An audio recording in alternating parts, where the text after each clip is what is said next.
नमस्कार दोस्तों। कल यूएस के प्रेसिडेंट जो बाइडेन की एक बड़ी न्यूज आई जिसमें उन्होंने कहा कि यूएस फोर्सेस ताइवान को डिफेंड करेंगी अगर चाइना ने ताइवान को इन्वेड किया।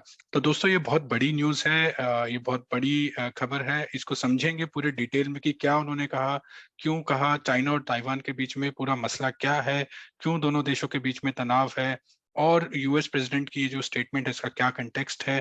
तो आइए, बहुत कुछ जानने को है दोस्तों, मेरे साथ जुड़े रहिए इस एपिसोड में। आइए जानते हैं दोस्तों। कल यूनाइटेड स्टेट्स ऑफ अमेरिका के प्रेसिडेंट जो बाइडेन ने कहा है कि अगर जरूरत पड़ी, अगर चाइना ने ताइवान को इन्वेड किया तो यूएस फोर्सेस ताइवान को डिफेंड करेंगे।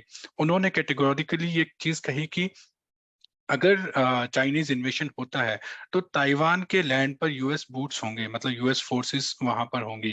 दोस्तों बता दें कि मई के महीने में भी जब एक प्रेस कॉन्फ्रेंस में टोक्यो में उनसे ये पूछा गया था कि क्या वो मिलिटरली इन्वॉल्व होंगे अगर चाइना इन्वेड करेगा, तब भी उन्होंने कैटेगोरिकली कहा था कि हाँ, हम मिलिटरली इन्वॉल्व होंगे अगर चाइना ने इन्वेड किया। दोस्तों कल उनसे क्लैरिफाई किया गया कि अनलाइक यूक्रेन और रशिया सिचुएशन जिसमें कि यूएस डायरेक्टली इन्वॉल्व नहीं है, अगर चाइना और ताइवान का वॉर होता है तो क्या यूएस इन्वॉल्व होगा। उसके जवाब में भी उन्होंने कहा कि हाँ, यूएस उसमें मिलिटरली इन्वॉल्व होगा। दोस्तों इस स्टेटमेंट के बाद ताइवान ताइवान की जो फॉरेन मिनिस्ट्री है उसने यूएस गवर्नमेंट को थैंक किया है, ताइवान के लिए सपोर्ट शो करने के लिए, और इस स्टेटमेंट की सिग्निफिकेंस बहुत है। तो दोस्तों आइए समझते हैं कि ये चाइना और ताइवान के बीच में पूरा मसला क्या है। दोस्तों जैसा कि आप देख सकते हैं कि जो ताइवान है वो एक छोटा सा आइलैंड नेशन है। वो आपको यहाँ दिखेगा चाइना के बगल में, और छोटा सा देश है मगर इसकी सिग्निफिकेंस बहुत ज्यादा है। अगर आपको पता होगा तो दुनिया भर का सबसे ज्यादा जो सेमीकंडक्टर है वो यहीं से आता है, तो सेमीकंडक्टर की फैक्ट्री भी इसे कहा जाता है। ताइवान का ऑफिशियल ऑफिशियल नाम दोस्तों रिपब्लिक ऑफ चाइना है, और जो चाइना का ऑफिशियल नाम है वो आपको बता दें पीपल्स रिपब्लिक ऑफ चाइना है, पीआरसी और आरओसी। 1949 में ये दोनों देश जो है अलग हुए थे। अगर इन दोनों देशों की हम कैपेबिलिटीज पर एक बार नजर डालें तो आपको पता चलेगा दोस्तों, ताइवान एक बहुत छोटा देश है। वो चाइनीज मिलिट्री के आगे कहीं स्टैंड नहीं करता है। उनके पास इतनी कैपेबिलिटी नहीं है कि वो खुद से चाइना की एग्रेशन को डिफेंड कर सकें। तो इसी पर्सपेक्टिव में शायद जो बाइडेन ने कल जो स्टेटमेंट दी है वो इसी पर्सपेक्टिव में दी होगी। हाँ, एक चीज है कि ताइवान के पास रिजर्व आर्मी बहुत ज्यादा है, बट अगर आप टेक्नोलॉजिकली देखें जो वॉरफेयर है उनके पास वो कहीं स्टैंड नहीं करता है, as compared to what China has. तो दोस्तों आइए एक बार हिस्ट्री में थोड़ा जानते हैं कि ये मसला क्या है दोनों कंट्रीज के बीच में। दोस्तों 17th सेंचुरी में पहली बार ताइवान का जो आइलैंड है वो चाइना के फुल कंट्रोल में आया था। उस समय क्विंग डायनेस्टी वहां पर थी जिसने इस पे पूरा कब्जा किया था। मगर 1895 में जो साइनो जापानीज वॉर हुआ था उसमें चाइना की हार हुई थी, और ये जो आइलैंड है ये जापान को चला गया था। लेकिन वर्ल्ड वॉर टू में दोस्तों हम सभी जानते हैं कि जापान जब हार गया था तो चाइना ने इस आइलैंड को वापस अपने पास ले लिया था। मगर दोस्तों कुछ समय बाद ही वहां पर जो है सिविल वॉर होने लगा, और दो जो वहां पर मेन पार्टी थी, एक nationalist party which was led by Chiang Kai Shek, और एक कम्युनिस्ट पार्टी जो माओ जियोडोंग्स की पार्टी थी, उनके बीच में वहां पर काफी जो है वो वॉर टाइप सिचुएशन थी, सिविल वॉर वहां पे हुआ था। अल्टीमेटली 1949 में माओ जियोडोंग की पार्टी जीत गई थी और उन्होंने बीजिंग पे पूरा कंट्रोल कर लिया था चाइना में। दोस्तों जो नेशनलिस्ट गवर्नमेंट थी, जो नेशनलिस्ट पार्टी थी चियांग काई शेक की, वो उस समय 1949 में वो भागकर ताइवान आइलैंड पर आ गए थे। वो और उनके साथ जितने लोग बचे थे उनको क्योमिंटैंग बोलते हैं, और ताइवान में फेमस नाम है केएमटी पार्टी, क्योमिंटैंग पार्टी। तो उन्होंने फिर ताइवान में आए वो आइलैंड पे, और उन्होंने अगले काफी सालों तक ताइवान पे रूल किया। आज अगर देखा जाए तो दुनिया भर में केवल 13 देश हैं जो ताइवान को ऑफिशियली रिकॉग्नाइज करते हैं एक सॉवरेन कंट्री के रूप में। और आज वहां पर दोस्तों केएमटी पार्टी की सरकार नहीं है, आज वहां पर डीपीपी, डेमोक्रेटिक प्रोग्रेसिव पार्टी की सरकार है ताइवान में। 2016 में ये सरकार आई थी, और अभी रिसेंटली हमने देखा था कि आई थिंक 2021 में उन्होंने हिस्टोरिकल मार्जिन से दोबारा इलेक्शंस जीते थे। उसका एक बड़ा कारण ये है कि जो डीपीपी पार्टी है उसका स्टांस बहुत क्लियर है, वो चाइना से रीयूनिफिकेशन नहीं चाहती, वो इसके एकदम अगेंस्ट है। दोस्तों एक सर्वे भी मैं आपको दिखाना चाहूंगा जो रिसेंटली जो ताइवान में मूड है लोगों का उसको रिफ्लेक्ट करती है। अगर आप देखेंगे 1992 से 2021 के बीच में जो ताइवान के लोग हैं, क्या वो अपने आप को ताइवानीज मानते हैं, इंडिपेंडेंट मानते हैं, या वो अपने आप को चाइनीज मानते हैं, या वो अपने आप को बोथ कंसिडर करते हैं?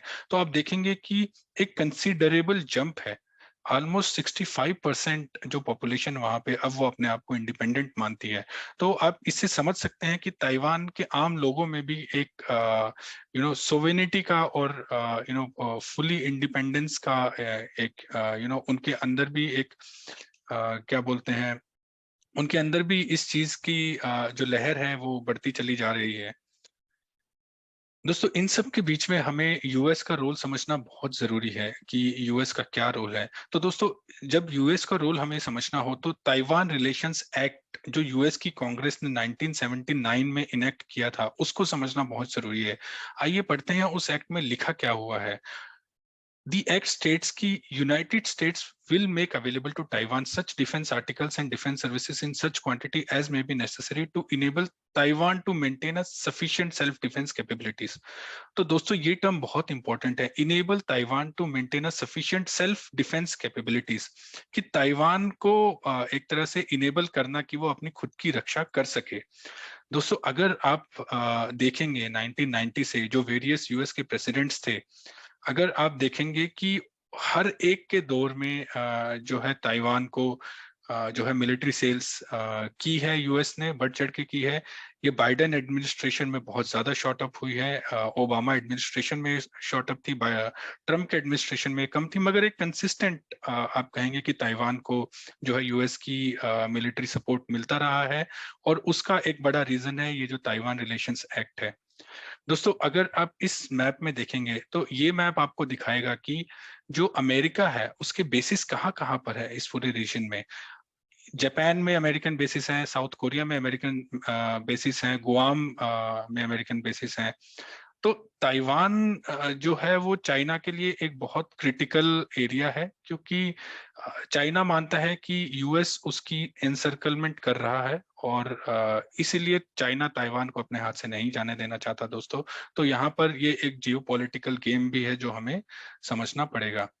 दोस्तों जैसा पिछली स्लाइड में मैंने आपको दिखाया था कि जो यूएस है वो कंसिस्टेंटली ताइवान को मिलिट्री सेल्स प्रोवाइड करता है। ट्रम्प एडमिनिस्ट्रेशन के दौर में दोस्तों $20 बिलियन की सेल्स जो है वो ताइवान को की गई थी, और पिछले 43 सालों में यूएस ने ऑलमोस्ट $70 बिलियन की आर्म्स जो है वो ताइवान को प्रोवाइड की है।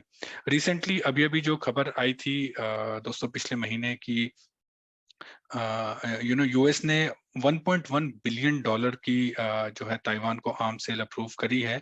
और आप देखोगे कि इस साल कंसिस्टेंटली यूएस ने कुछ ना कुछ आर्म सेल्स में ताइवान को प्रॉमिस किया है।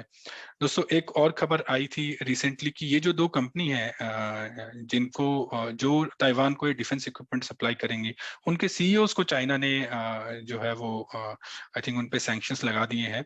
ये रिसेंट खबर है, वो सैंक्शंस किस तरह के हैं, कैसे वो काम करेंगे, वो जानना अभी बाकी है। मगर ये जो ये $1.1 बिलियन की जो यूएस ने ताइवान को जो ये आर्म्स सेल की थी, इसके रिटेलिएशन में जो है चाइना ने ये स्टेप उठाया है। दोस्तों आइए समझ लेते हैं अभी रिसेंटली क्या हो रहा है। देखिए दोस्तों, जुलाई में बाइडेन के साथ जो फोन कॉल हुई थी प्रेसिडेंट जी जिनपिंग की, उन्होंने बहुत स्ट्रेट ये कहा था कि आप ताइवान से दूर रहिए, Those who play with fire will perish by it। बहुत क्लियरली उन्होंने कहा था कि Taiwan is untouchable, stay away from it, this is our internal matter. फिर हमने देखा था अगस्त में जो यूएस की स्पीकर है नैन्सी पेलोसी, वो ताइवान गई थी, जिसमें कि ताइवान ने काफी सारे थ्रेट्स दिए थे, मगर वो फिर भी गई थी वहां पर। हालांकि उसके बाद चाइना ने कुछ किया नहीं। उन्होंने एक मिलिट्री एक्सरसाइज जरूर की थी ताइवान के राउंड में, मगर जब नैन्सी पेलोसी वहां पर गई थी तब उन्होंने ऐसा कुछ उन पे हमला नहीं किया जैसा वो बोल रहे थे। और जैसा अभी हम लोगों ने पिछली स्लाइड में डिस्कस किया था कि यूएस ने अभी अभी रिसेंटली अनाउंस किया $1 billion arm sale to Taiwan, जिसमें कि $355 बिलियन है वो बोइंग्स के हार्पून मिसाइल्स के लिए, और $85 बिलियन जो है वो साइड विंडर मिसाइल्स के लिए है। और जैसा हमने देखा था कि चाइना ने बोइंग और रेथन दोनों इन कंपनीज के जो टॉप एग्जीक्यूटिव्स हैं, जो सीईओज हैं, उन पे जो है सैंक्शंस लगा दिए हैं। तो दोस्तों मेरी तरफ से आज सिर्फ इतना ही था। देखिए टेंशन तो यहाँ पर बढ़ती जा रही हैं और दोनों ही साइड बहुत एग्रेसिव स्टांस ले रही है। ताइवान की जो पार्टी है डीपीपी, उसकी जो अभी प्रीमियर है, उनका बहुत क्लियर स्टांस है कि वो चाइना से रीयूनिफिकेशन को सपोर्ट नहीं करती हैं, और चाइना जो है वो वन चाइना पॉलिसी को मानता है। इसमें दोस्तों 1992 का जो कंसेंसस एग्रीमेंट है, जिसपे कभी दोनों कंट्रीज की सहमति हुई नहीं है, तो उसको भी चाइना हवाला देता है। तो आने वाले समय में दोस्तों देखना पड़ेगा कि कैसे रोल प्ले आउट होता है यहाँ पर इस एरिया में, और क्या चाइना वाकई में ताइवान पर हमला करता है, और अगर करता है तो क्या यूएस, जैसा यूएस ने प्रॉमिस किया है कि हम अपने फोर्सेस को ताइवान में उतारेंगे, ऐसा क्या यूएस वाकई में करता है कि नहीं। तो दोस्तों आशा है आपको आज का ये एपिसोड पसंद आया होगा। अगर आपको ऐसे ही और मटेरियल चाहिए दोस्तों, तो मेरी आपसे रिक्वेस्ट है कि आप मेरे वीडियो को लाइक कीजिए, चैनल को सब्सक्राइब कीजिए और मुझे मोटिवेट कीजिए। मैं ऐसा कंटेंट आपके लिए और लाता रहूंगा। धन्यवाद।